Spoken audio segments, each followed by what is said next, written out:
is CTO of a company, and they have like a couple of hundred factories all over the world, and they make all kinds of products in this factory, and this is mostly related to actually to candy. Mhm. And if his CEO asks him how many types of candy of this or that did we sell globally, he cannot answer the question. They have the data; it is in the data warehouses, but it's just not structured enough. Right. So it's like it's too complex, and there's so much data coming in that it's just too much data. So he said, like, I can give him an answer, but I'm missing stuff in there, right? So because it just, it might come from this one factory somewhere in, well, let's say French, where there might be some French data in there, and then my SQL statement doesn't work anymore. Correct. And that is kind of what's changing now.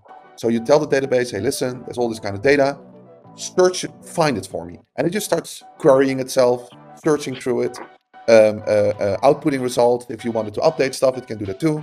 So it's a completely different paradigm how we're dealing with data management.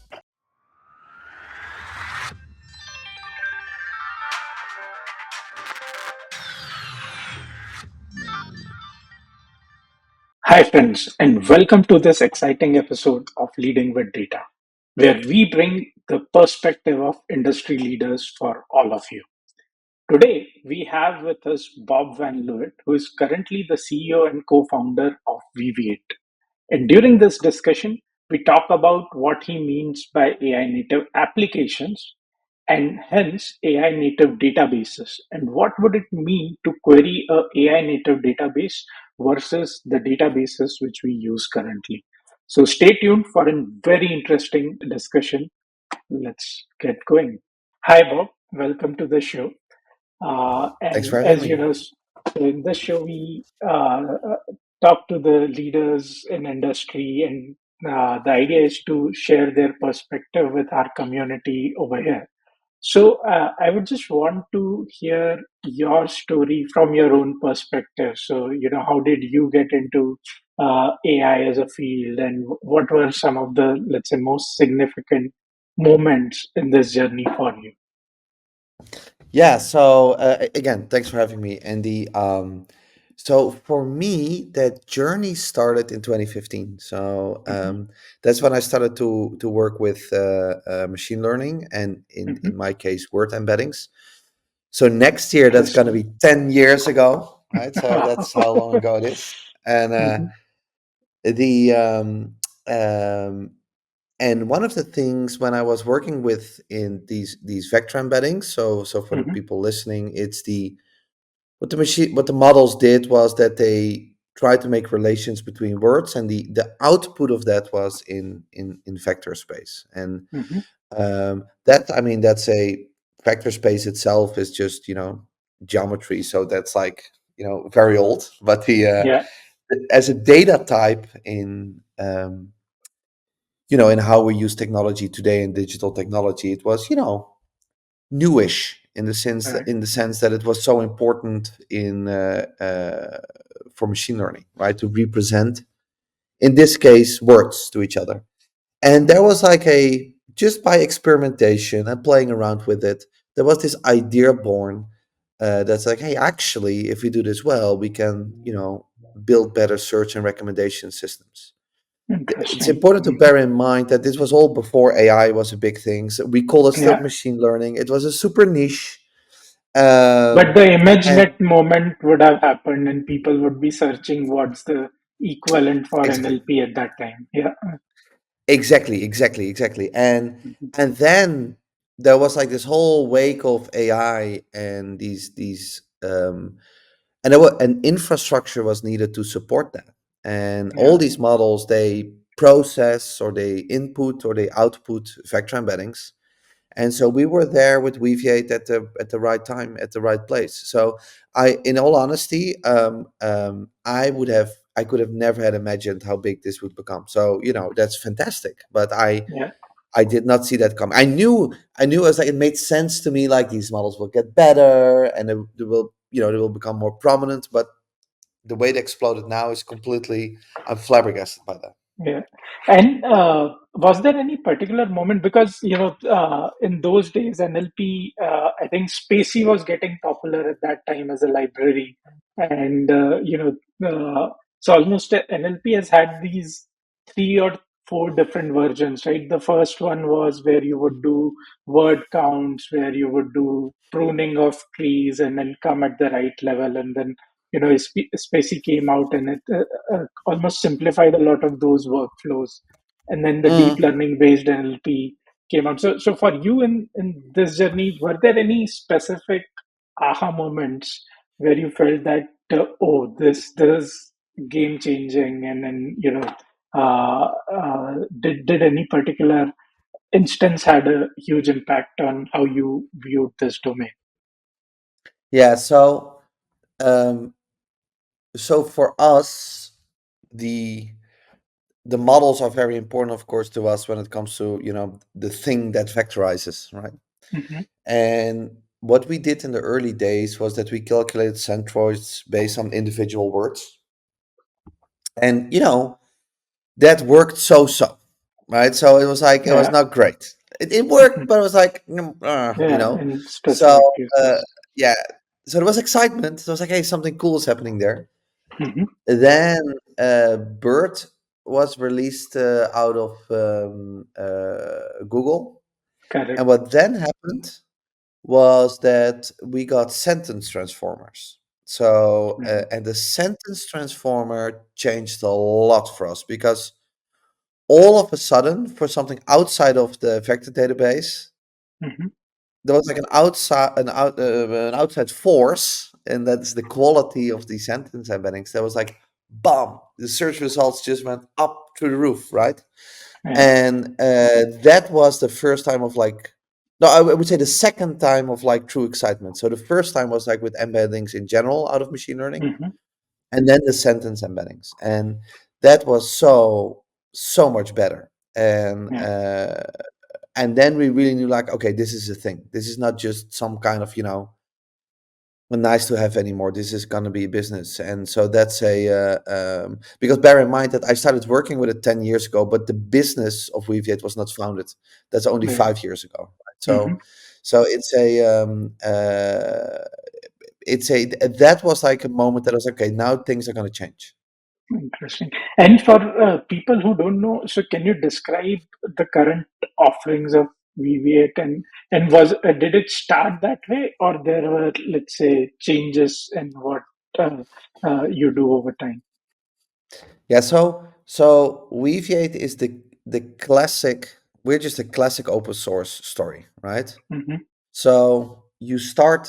So one of the things that we figured out was that two things we figured out, right? So and um, one thing was like there's no database that is dedicated where the first class citizen is the embedding. Interesting. And the Hmm. second thing that we figured out was that what did exist was great, something like Face from Facebook and that kind of stuff. That's great, but it Hmm. was not a database. It was a library.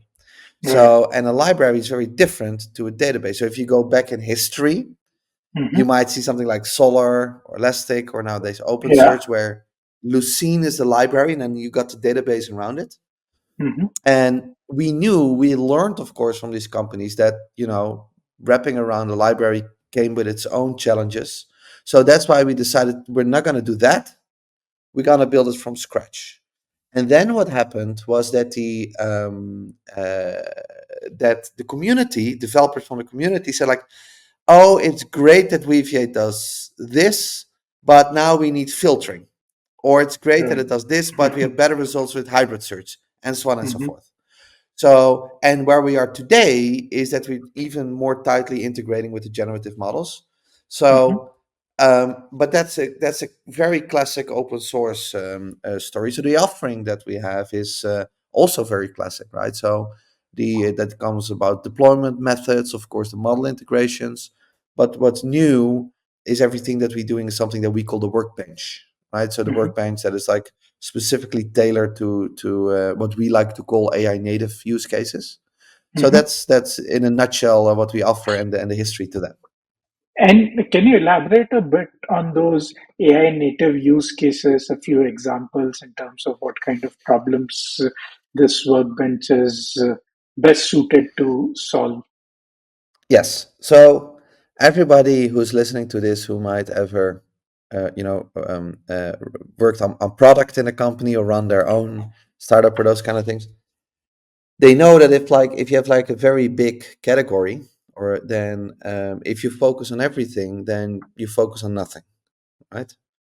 So one thing that we started to believe was like this AI thing is going to be everywhere, Mm-hmm. right? So it's weird. And in some cases, we will see use cases where people add AI to the mix to for a new feature or new thing that they're creating, and that's great. And those cases we call AI enabled. Mm-hmm. So basically, if you would take AI out, then it would still work. It just misses a couple of features and that kind of stuff. What we mean Interesting. with AI native are use Mm-hmm. cases that if you would take the AI out, it just doesn't work anymore. It's Okay. the Mm-hmm. new paradigm of solutions are being built on top of that, and that's our focus. So we help in enabling those kind of use cases, and that's different than enabled, right? So because everybody supports AI enabled use cases, which I think is fantastic. Mm-hmm. And now you have the AI native use cases that are completely new. Interesting. And native itself could mean native at different levels, right? So what could be, let's say, native from a developer perspective might not be native from the business perspective, right? Yes. So at what level are you calling this as native? That if you take AI out, this entire thing crumbles. Yeah. So what we often do in the language that we use is that when we talk to developers, we try to become specific, right? So Mm-hmm. then we might say something like something is AI native. If you take the generative model out, your application doesn't exist anymore. Mm-hmm. And in a business context, we might say like, hey, you're now creating a new product or a new innovation that has AI at the heart of it, Yeah. core. So if it would Mm-hmm. take it out, it would cease to exist. Mm-hmm. And so we mean the same thing, but when we talk to developers, we're just more specific. And when we talk to business users or customers, we are a little bit more, abstract, and we just refer to the thing as AI in general, right? Interesting. And uh, I mean, is there a filter which you apply when you're talking to these use cases or potential clients or users, which you kind of use to decide where, let's say, vector databases or Weaviate could be a great fit? Yes, and that, of course, I mean, it depends on the audience that you're talking Right. to. One thing Mm-hmm. that I've learned, which I find fascinating, and that's especially what we see in the enterprise, is that younger people in leadership, right? So often people in their 30s or something, Interesting. tend to have more often a background on the software side. Yeah. So they grew into a business leadership role at these enterprises, but not from a finance background or something, but from a tech background. So that Mm-hmm. means that if we, use technical or technically loaded nomenclature and language, um, that's perfectly fine. Yeah. So these people tend to be in the know. They might not write software anymore, but they're in the know. They know stuff, right? So it's a which makes the conversation easier. And I'm sometimes surprised by the detailed questions that these people ask. I find it Mm-hmm. fascinating. Interesting. And so, in terms of, let's say, you look at integrations, or so. Let's say I'm exploring building a AI app for my business, right? And then for a simplification perspective, let me say it's, let's say, a customer service agent, right? Uh, Hmm. what would the life cycle of that project look like when I'm, let's say, working with Weaviate, and where what would be the advantages, disadvantages, challenges which someone might face in that journey?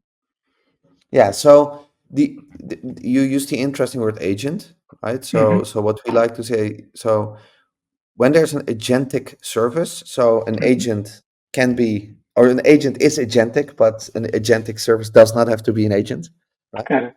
Hmm. That is often an example of something that's truly AI native because it's Yeah. you need that feedback loop from the generative model to do something, right? Right. What the lifecycle often is that so what we've decided to do is really have that developer focus. So Hmm. that through education, so that can be recipes, cookbooks, examples, the whole shebang, you name it. We inform the developers on how to build it. So we do not focus on, oh, use Weaviate to do this with Weaviate. No, we say like if you want to Interesting. build an agentic service, this is how you can do it. And Hmm. these are the models you can pick from. That can be open source, that can be the service that exists. And this is how you use the vector database in relation with it. And then, yeah, of course, in our case, we show Weaviate because the way we design it and we build it, we believe that's the most efficient way of building these types of applications. But we're not Hmm. pushing that, right? So we just show it. And that means that the life cycle it's getting shorter, right? So the Hmm. back in the day, and back in the day meaning last year, it was like still a lot of experimentation happening, right? So how does it work? How Right. does it interact? Oh, this is cool. Do we use this and that? That's kind of resolved now. So people, not 100% of the people, but a lot of developers kind of figured that out how to do that. So the life Yes. cycle is shorter. And we're now way more talking about operations, new features, and those kind of things that are important for the Weaviate in combination with the models. So the cycle is shorter, but the use Hmm. cases are getting bigger. So that Hmm. means that there's just different things are of importance now than they were a year ago. Interesting. And within this space, what are some of the trends which you are seeing? You mentioned some of them already when answering some of the previous questions. But if you have to take a step back, what are, let's say, a few key developments which you expect to happen in the, let's say, next few months? Years could be a very long time frame in current context, but let's say next few quarters, what are some of the things which you are excited about? Yeah. So one of the questions that we're at Weaviate asking ourselves a lot is like, what's an AI native database, right? So if you go to Mm-hmm. our website, you don't see on the homepage the vector database, but you see AI native database. AINative database. So yeah, because of those use cases I just mentioned, and we ask Mm-hmm. ourselves the question, what is that, right? So how does it evolve? And of course, it has at its heart, it has vector search, but I sometimes compare it with something like GitHub. So Mm-hmm. of course, GitHub has Git at its core, right? Yeah. Um, but it's so much more. No. And that is the Yeah. question we're asking ourselves for Weaviate. And one of the things that we figured out is sometimes something that we call generative feedback loops. And Mm-hmm. it basically means that rather than prompting the model, you prompt the database. So now you can tell the database something about your data or something Mm-hmm. that you want to do to your data or how you want to have it searched, analyzed, you name it. And it just does that all out of the box. And Mm-hmm. that is something we're super excited and super bullish on because we believe that that's the next step in becoming truly AI native. So we still keep focusing on this hybrid search index. We still keep focusing on scalability and those kind of things. But that's the Mm-hmm. core. That's the heart of the database. And then there's this whole layer around it, which is all these things we add to make it truly AI native.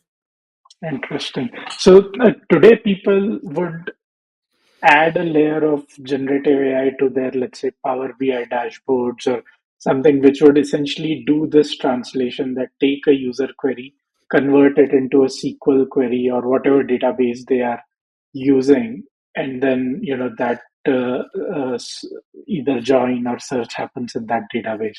What you're now saying is for specifically AI use cases, the database itself can be prompted directly, and that should make the life simpler, should enable a lot of new things which today might get broken because of loss of this translation or conversion.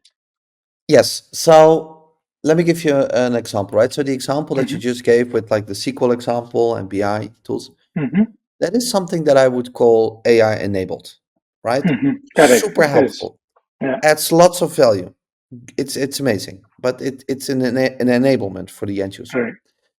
The difference that we mean with AI native is, and there's always this one example that I give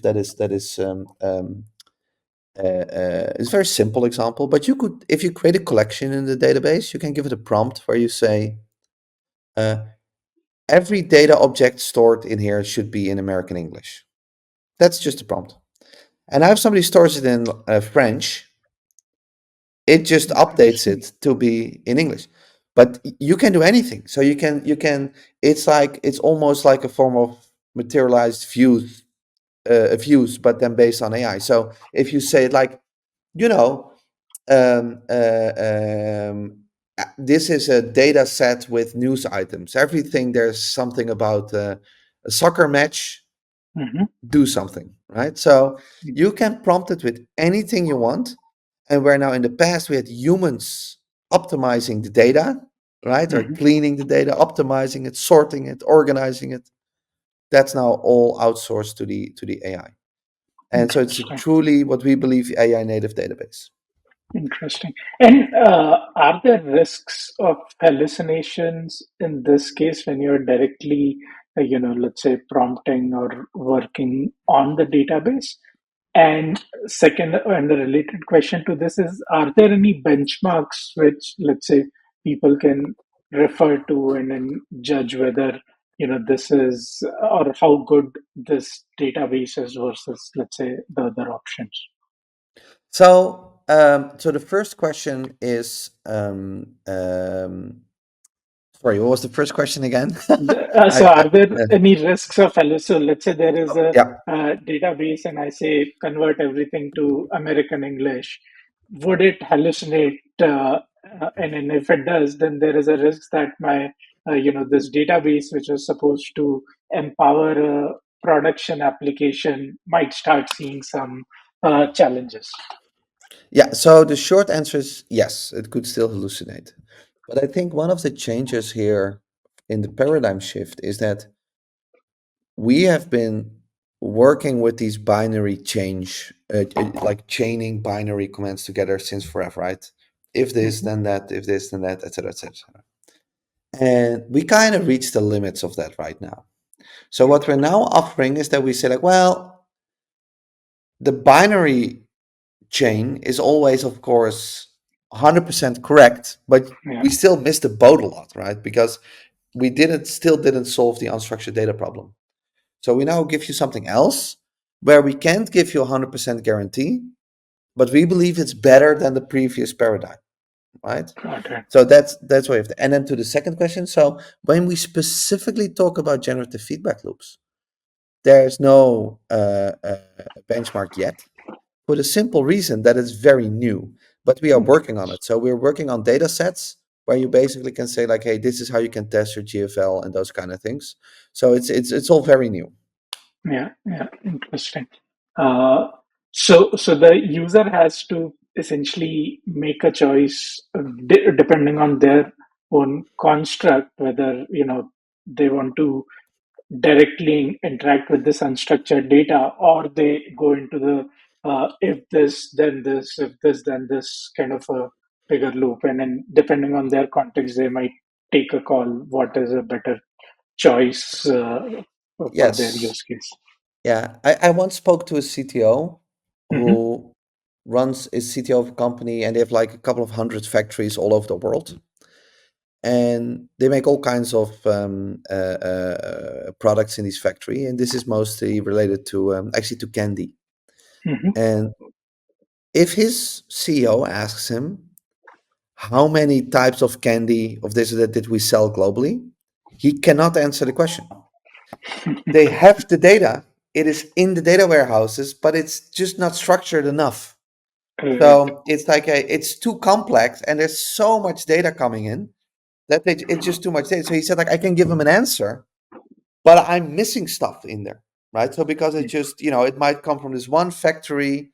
somewhere in, well, let's say French, where there might be some French data in there, and then my SQL statement doesn't work anymore. Correct. And that is kind of what's changing now. So you tell the database, hey, listen, there's all this kind of data, search, find it for me. And it just starts querying itself, searching through it, outputting results. If you wanted to update stuff, it can do that too. So it's a completely different paradigm how we're dealing with data management. Yeah, and I'll presume that any application which has to do with, let's say, large unstructured data or social media feeds would inherently be a lot better with these new workflows as opposed to anything which we have done in past. Yes. So let's say that you are harvesting social media data, right? About a Hmm. product, right? Might be like a beauty product, right? So you're Hmm. you're harvesting all that data. So now you have all that data, it's vectorized, it sits in your Weaviate, it's ready for you to use. But the answer to the question, like, oh, how do you want to slice and dice this information? The answer is like, I don't know. I just don't, it depends on the question I'm going to get from the business, and I don't know yet. Correct. So now one day, business comes up and says like, hey, it's Carnival in Brazil. Which products do best, and what do people like the most when it comes to Carnival? Then you just have a prompt in your query where you say like, show me everything that's related to the type of products we're selling with a relation to Carnival in Brazil, and then it just queries it and presents you those results. So that is the uniqueness that we have there. And the problem is, if you do that the old way, how are you going to filter this, right? So, if social media message like, Carnival or something, it's going to be very Correct. difficult to do that. And now you just prompt it. Yeah. And from a technology perspective, right? So, how different would the outcome be if I, let's say, use a LLM to first convert this prompt into a query for a database and run it versus directly querying the vector database? I mean, is there a comparison which you can share? Is there a, let's say, areas where you see remarkably different performance in the two scenarios? Yeah, so there are two ways how you could do that. So Hmm. so you have the traditional way where we just say like, let's stick with that beauty products and Carnival Yeah. result, Hmm. where basically the output of the database are just these JSON documents where it says, okay, these are the ones that I found for you. That's it. The other one is more a RAG-based approach, where you Right. use that data to output like a generated result as an output, where the Yeah. output might say like, well, I found 512 relevant tweets, and they all talk about product A, B, and C, products A, B, and C, right? So you have both options. And one of the Hmm. things we're learning right now with our users and our customers is like, what do they use the most? What's missing? What do they need more? So that, I mean, we're still building that, but that's kind of yeah, what we're creating right now. Yeah, interesting. So, in some sense, these new uh, ways of querying in RAG are equivalent to the SQL commands historically, right? So, select star from this database versus do this. Interesting. Yes, Great. and so what we and what's important to do. So if you think about the flow, what we often do is this. Mhm. So business has a question, asks a data analyst, "Can you please answer this business question for me?" And the data analyst goes like, "Select blah blah blah from blah blah blah blah," Right. makes a conclusion, brings it back to the business. And what we arguing here is that analyst task becomes more AI native. So this Yeah. business asks a question, the data analyst can Directly. just prompt it, and it just does its thing. Yeah. Correct. Interesting. And within this space, right? So obviously, RAG has improved a lot in the last year or so. And how do you see this growing over the next few years? So again, so what happens next? Let's say we have we've got to this place where we can directly prompt the database. And then you mentioned that you're thinking in a equivalent of GitHub. This is what Git does.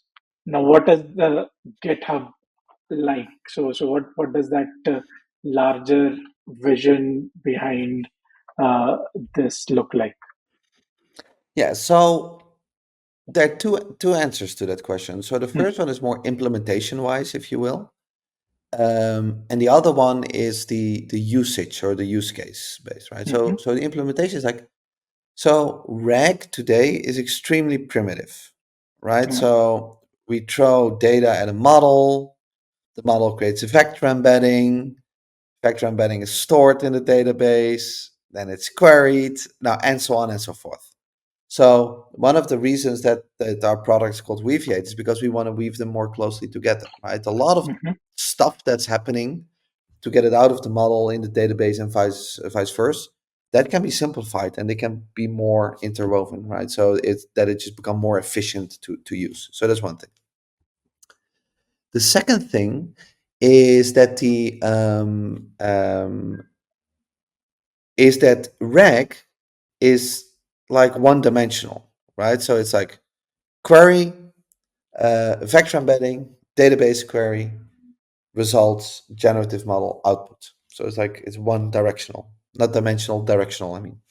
Mm-hmm. And for example, with the GFLs, with generative feedback loops, we're going to change that because it's going to become multi-directional, right? It can go in any direction you want. It can store it back in the database. It can keep querying. It can delete something, update some, whatever you want.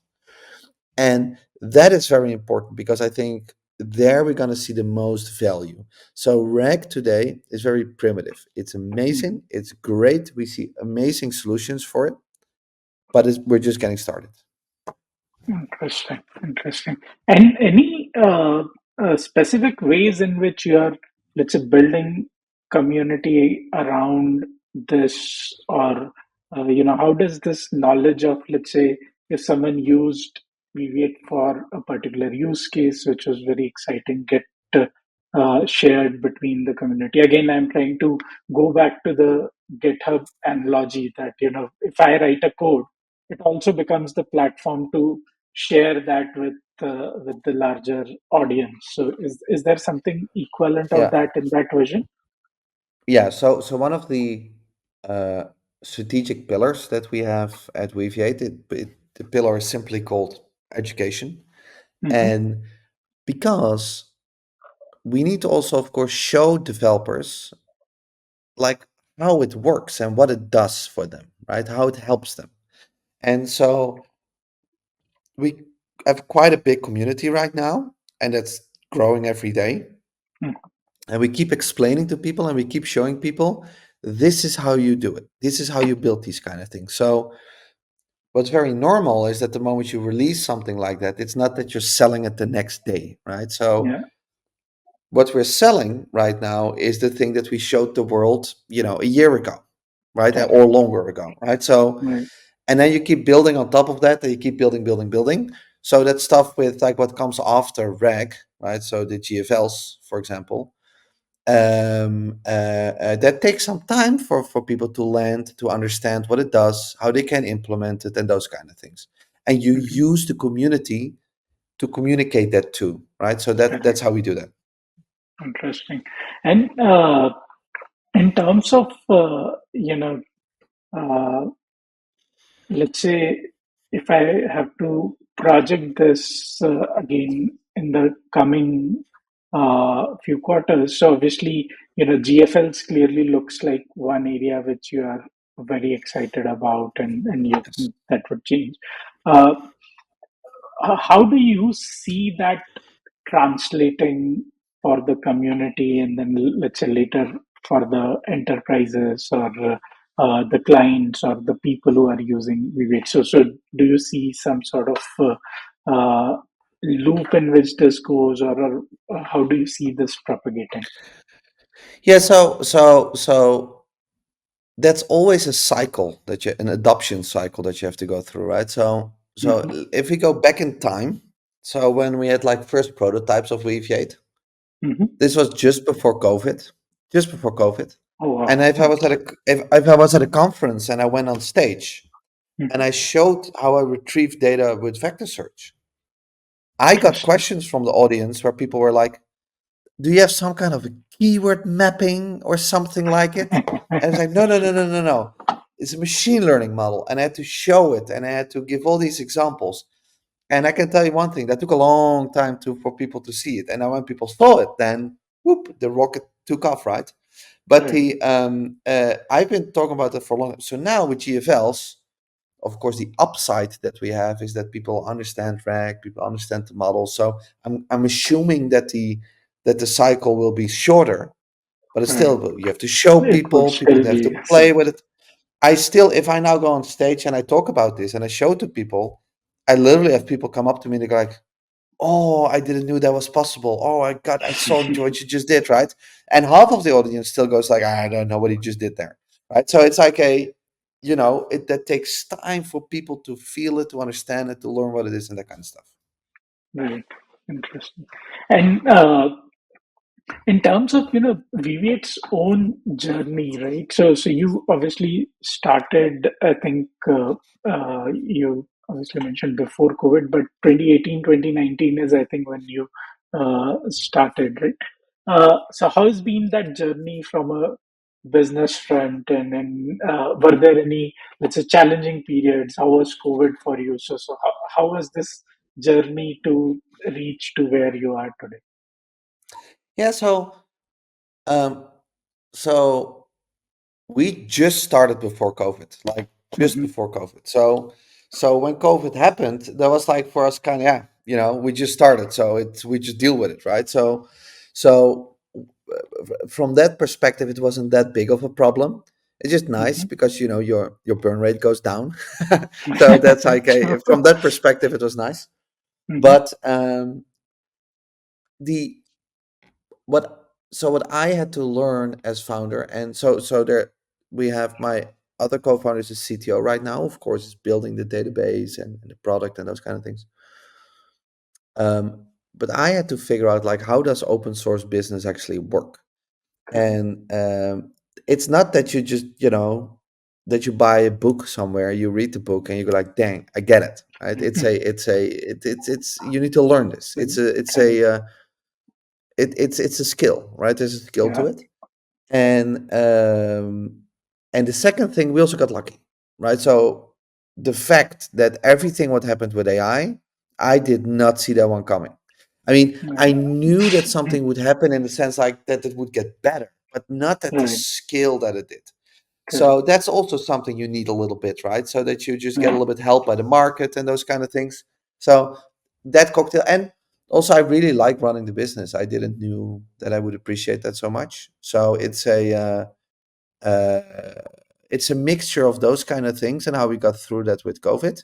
So we just Hmm. hit the ground running out of COVID, right? So the moment that we could travel again, I was like, boom, everywhere, and that was wonderful. That was wonderful.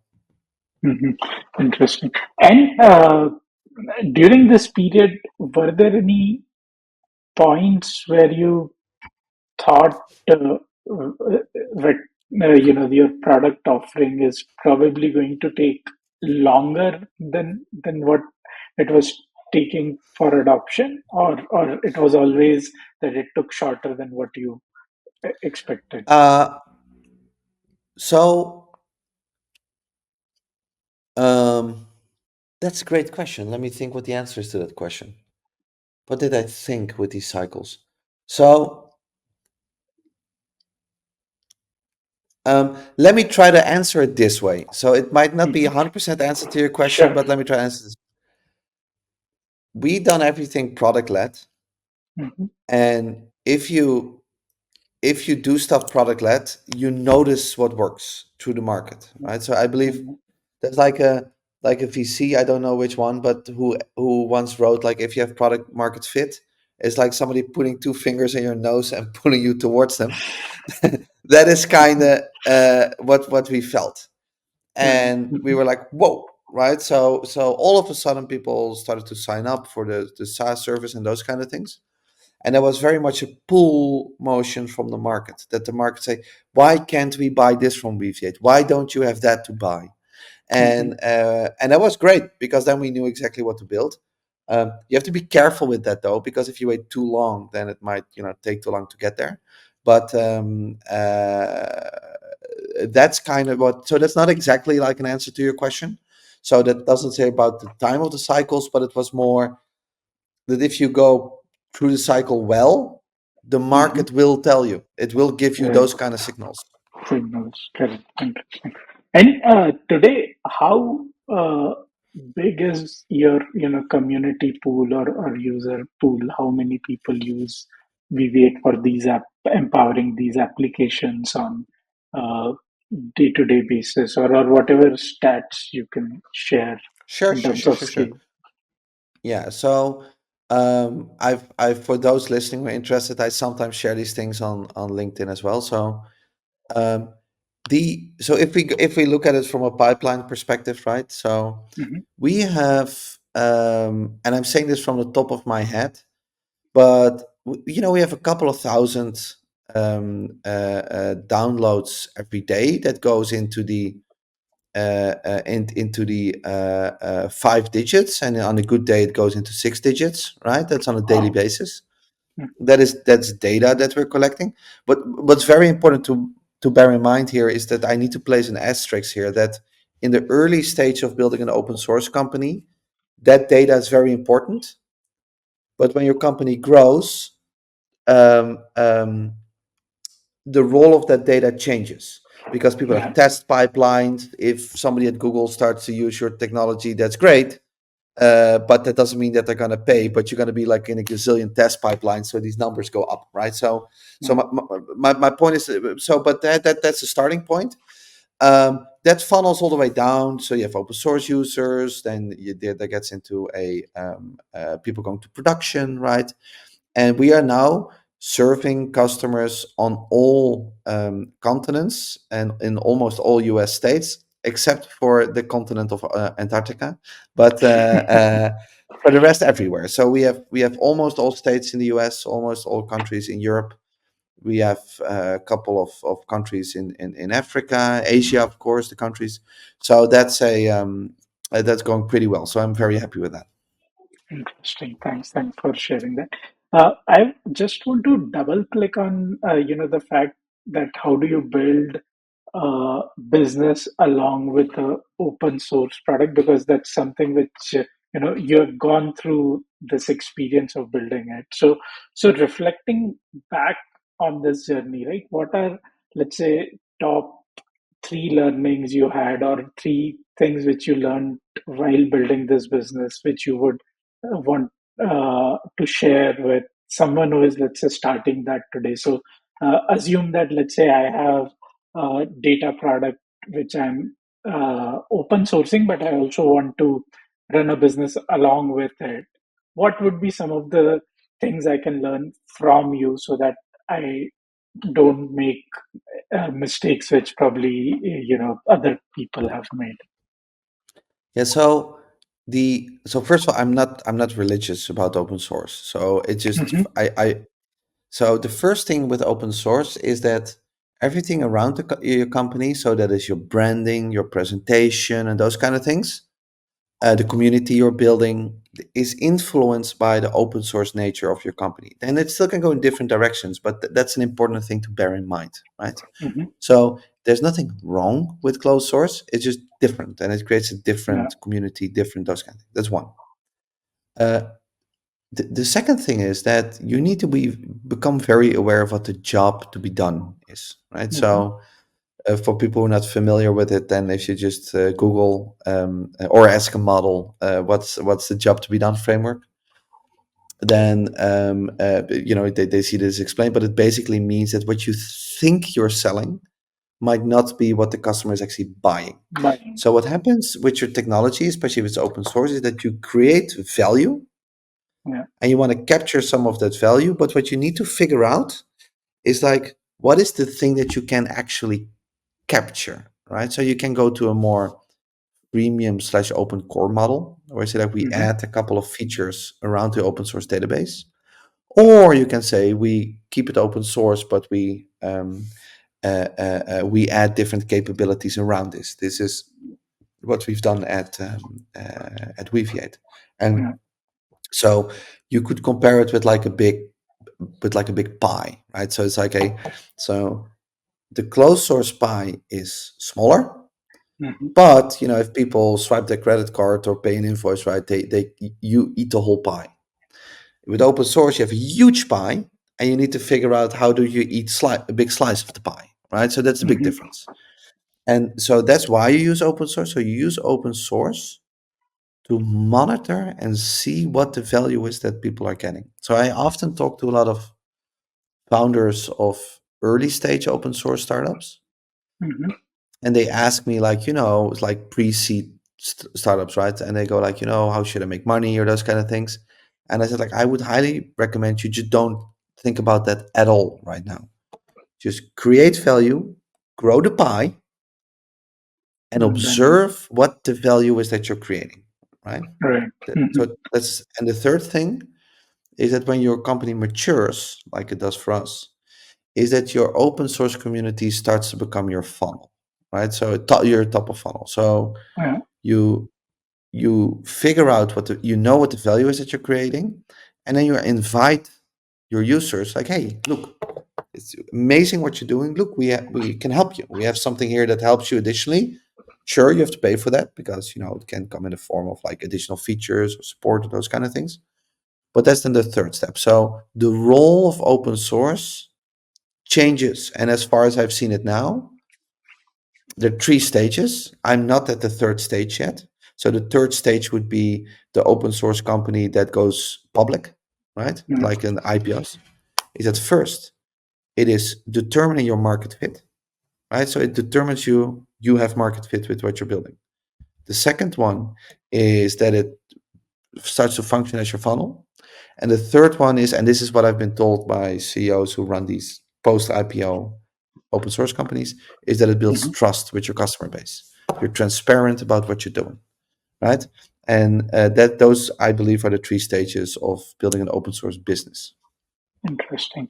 And then, who are some of the key influencers or people you or mentors who you talk to when you have some of these questions? Because again, it's not easy to get advice for this because there are only a few companies which have done this really well.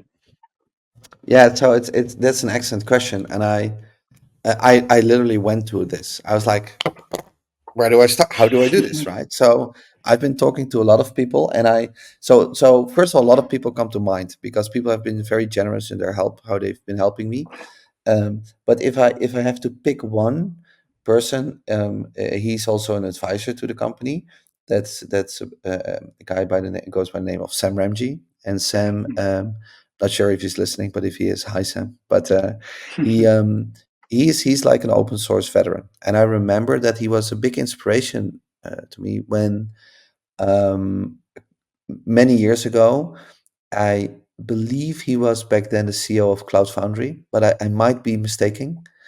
That I saw one of his keynotes and where he explained about he explained the community as like he referenced like a Zen circle and those kind of things to explain what the community is, how it works, how you could Mhm. build businesses. A couple of years later, I saw him give a keynote because then he was working as a VP at Google Cloud, and he gave a keynote there, and the role that open source had for Google Cloud and those kind of things. And that was such an inspiration to me because I was like, oh wow, you can actually build like serious business on top of Yeah. open source. And Mhm. so I just reached out to these people a couple of years ago and just asked for their help. And some of them became advisors to the company. Others, I paid them in dinners and drinks, and they're extremely helpful. And so I've many of those. So I've been learning a lot myself the past couple of years. But your point you made in asking the question is true. It's hard to find people who truly understand the operational business side of open source. Yeah, that is true. And because a lot of this action is based out of Bay Area, but you were in, or I'm not sure whether you still are based out of Netherlands. So how? how did that work out for you? Yeah, so I travel like a lot because Weaviate is a Mm, completely remote company. So we have people from the West Coast all the way to Berlin and everything in between, and then a couple of people in Asia, in Australia, and then also somebody in Dubai. So I I don't know if COVID plays a role in it. Maybe it does, maybe it doesn't. But I just don't look at this from a location perspective. So it's absolutely true that there's a gravitational force in the Bay Area. That's true, but mm, that's also true for New York, and that's also true for places in Western Europe like Berlin, London, etc. A lot is happening right now in Paris. Right, so a lot of these companies are in Interesting. Paris. Mhm, mhm, So we now start to see the first things coming out of Korea, Japan. So that's also exciting what's happening there. So I'm mm, so what you're saying is not false. It's more that it just has changed, right? So where like in the right. past you really had to be in this specific location to do something, Mhm, now your brand just needs to be associated with it, right? And but right. it's so the world is so much bigger, and I think we're still missing a lot of opportunity in like continents like Africa, etc., because we have developers there too. So Mhm, it's very focused on the West right now, yeah, but there's so much more opportunity. And so long story short, I think what something that has really changed is from that hyper localized focus, it's now more you know spread out. interesting. And then obviously remote helps a lot, so that. Yes, yeah. So you need to be in these places. But Yeah, if you're only in the Bay Area and not in New York, you're missing out. If you're only in New York and not in the Bay Area or in Western Europe, you're missing out. If you're only in Amsterdam, you're missing out. So it's like you just have to be everywhere. yeah, interesting. And if someone is, let's say, just at the start of their career, they love this field and all the excitement and all the development happening. What would be your, let's say, advice to them when they think about their career in this field? How should they think about it? And so one thing that's very important to bear in mind is that a lot of people who think about it, especially people who are new in the career, don't do it. So there's already like a self-selection Yeah. mechanism in place. So that's a good thing. The second thing is like I really recommend focus on building something great. Don't focus on money. Don't start to focus on the business, those kind of things. Just first focus on building something great. And then the rest follows out of that. That's hard work. That's not like something that automatically follows. You need to put in the work there as well. That's Mhm. where you should start. And it's like if you ask the question specifically for people who are at the beginning of their career. So I'm going to assume we're talking about younger people, right? Yeah. The This is the time, man. It's like if you work at a certain company, you might have a family, you might have an expensive house, and that kind of and a dog that you need to feed, right? Then it becomes harder to do all this kind of stuff. So Correct. do it. This is the moment. Start now, and it's so much fun. It's so much fun. It's like I cannot explain how much fun it is. So try it, start it, and if it fails, then you start something else or you join something new, whatever, right? But just at least try it. Interesting. Thanks a lot, Bob, for sharing all that perspective and advice. Of Uh, course. Towards the end of the show, what we do is we have a rapid fire round of questions with our guests, and the idea is to just know you better as a person. So Sure. for the next set of questions, just say whatever comes to your mind first. So, your favorite Should. gadget. Um, The my car. Okay. Uh, any particular book which had a huge influence on you? Yeah, so a book that I'm gifting a lot right now is Mhm. the Creative Act of Being by Rick Rubin. Okay. And what is, let's say, one takeaway from that book which you would want to share, or what is the key takeaway? So the key takeaway is that everybody is creative and everybody can tap into that creativeness to make whatever you want to make.